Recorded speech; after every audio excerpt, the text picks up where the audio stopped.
ताजा अनुभव है।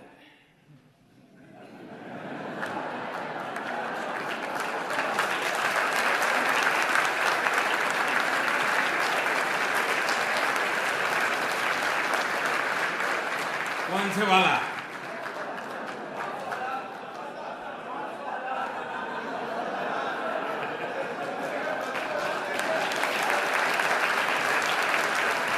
आपको भी पता है कि अचानक 8 तारीख को रात को 8 बजे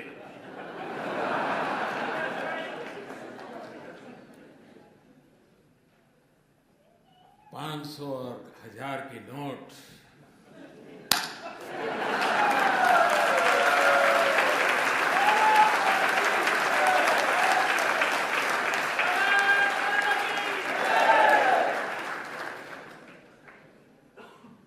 मैं 125 करोड़ देशवासियों को नमन करता हूं, सलाम करता हूं।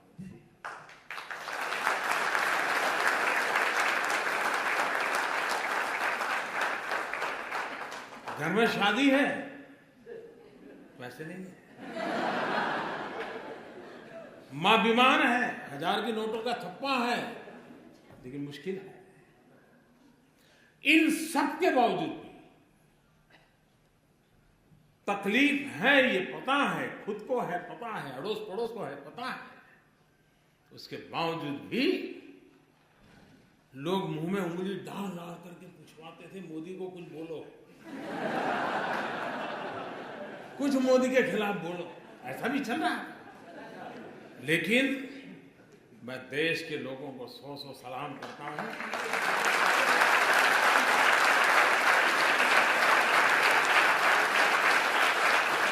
कोई 4 घंटे लाइन में खड़ा रहा, कोई 6 घंटे खड़ा रहा, लेकिन तकलीफ झेली, लेकिन देश के हित में इस निर्णय को वैसे ही स्वीकार और स्वागत किया है जैसे 2011 में जापान के हर नागरिक ने करके दिखाया।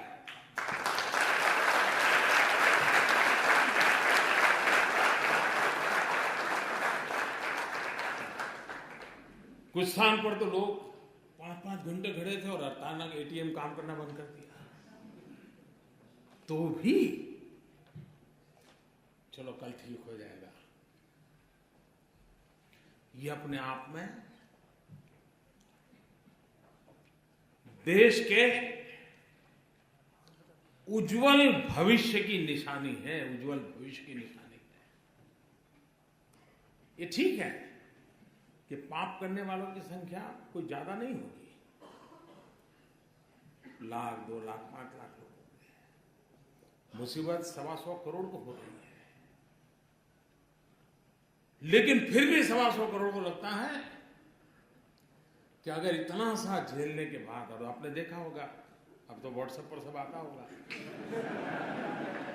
पहले गंगा में कोई चवन्नी नहीं डालता था,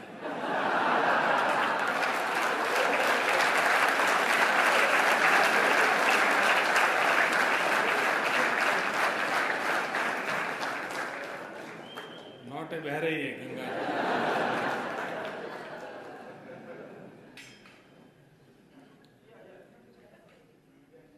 आप मुझे बताइए,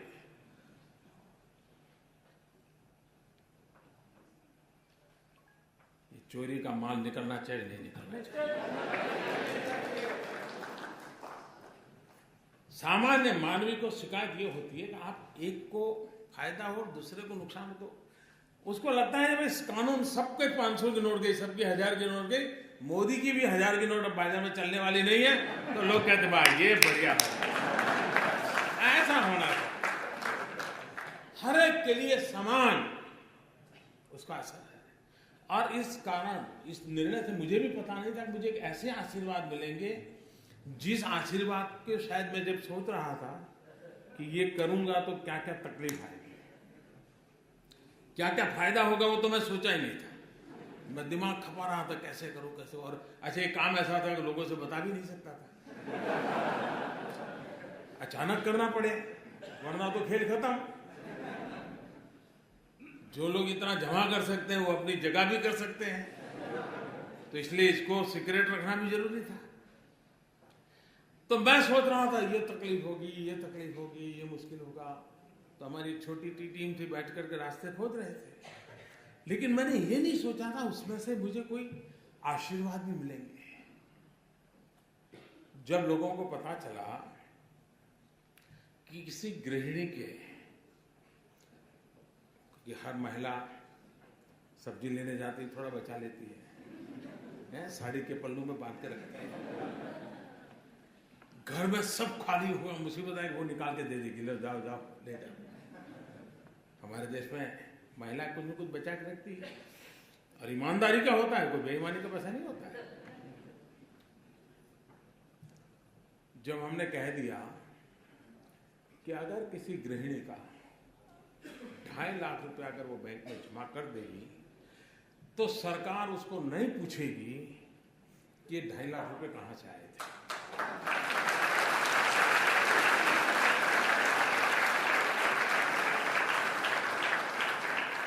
उसका परिणाम क्या हुआ मालूम है? कई बेटे और बहुएं भी जो वृद्धाश्रम में मां को रख के आए थे, उन्होंने 2.5 लाख रुपए जमा करा दिया मां के खाते में।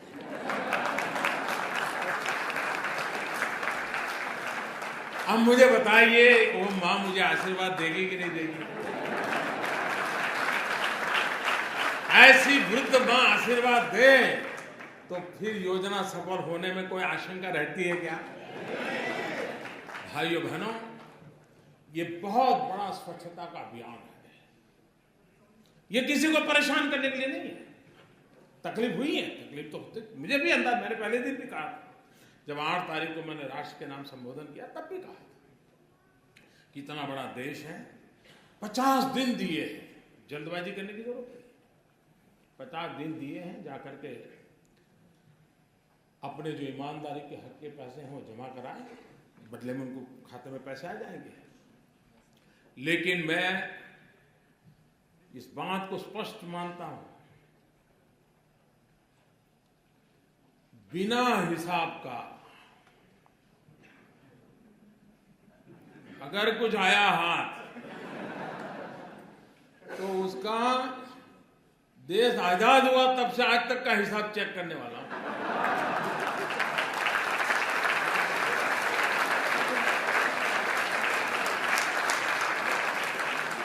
जितने लोगों को नए लाना पड़ेगा ला करके भी इस काम में लगाऊंगा। हाँ, ईमानदारी का है, उसका जय जयकार, उसको कोई प्रॉब्लम नहीं। लेकिन इस प्रकार से किसी ने जमा किया और वो सोचता होगा कि आज बैंक में रख दूंगा फिर देख लूंगा, कोई बचने वाला नहीं है। और जो लोग मुझे जानते हैं वो कुछ समझदार भी है, तो उनको लगता है यार बैंक में जाने के बजाय गंगा जी में जाना अच्छा है। पैसे मिले या न मिले, पुण्य तो मिल जाएगा। और इसलिए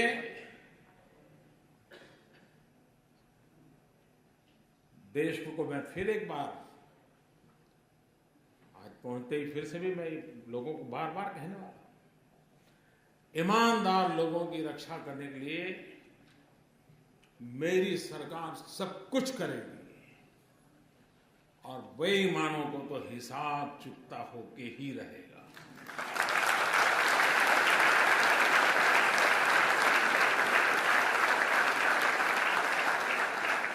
अच्छा, ऐसा नहीं कि हमने रातों रात किया है। हमने पहले एक स्कीम निकाली कि भाई आप इतना दंड दे करके जितना दे सकते हो दे दीजिए। तो करीब 67,000 करोड़ रुपए आए। तब भी कुछ लोग तो कहते थे कि मोदी फेल हो गए, मोदी का कुछ नहीं हुआ, लेकिन आखिर भी आंकड़ा आया तो अब वो बोलते ही नहीं है। और पिछले 2 साल में इस प्रकार के अलग अलग जो प्रयास किए,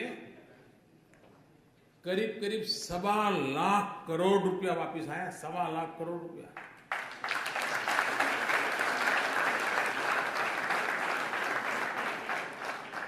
तो मौका दिया था, ऐसा नहीं कि नहीं दिया था। लेकिन फिर भी अगर आपको लगता है कि ये वैसे ही है, पहले जैसे थे, तो फिर गलती मेरी नहीं है।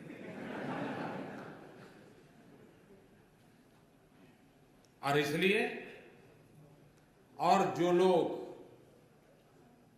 अब 30 दिसंबर तक उनके पास समय है, और 30 दिसंबर तक कोई तकलीफ के बिना सारा कारोबार, हाँ जल्दबाजी करेंगे तो थोड़ी तकलीफ हो सकती है, लेकिन 30 दिसंबर तक कोई मुश्किल नहीं होगा। 125 करोड़ देशवासियों का उनके हक की चीजें मिल जाएगी। लेकिन कुछ लोग सोचते होंगे कि 30 दिसंबर के बाद, तो मैं आज फिर से यहां ऐलान करना चाहूंगा कि ये स्कीम पूरी होने के बाद दूसरा कुछ आपको ठिकाने लगाने के लिए नहीं आएगा, इसकी गारंटी नहीं है।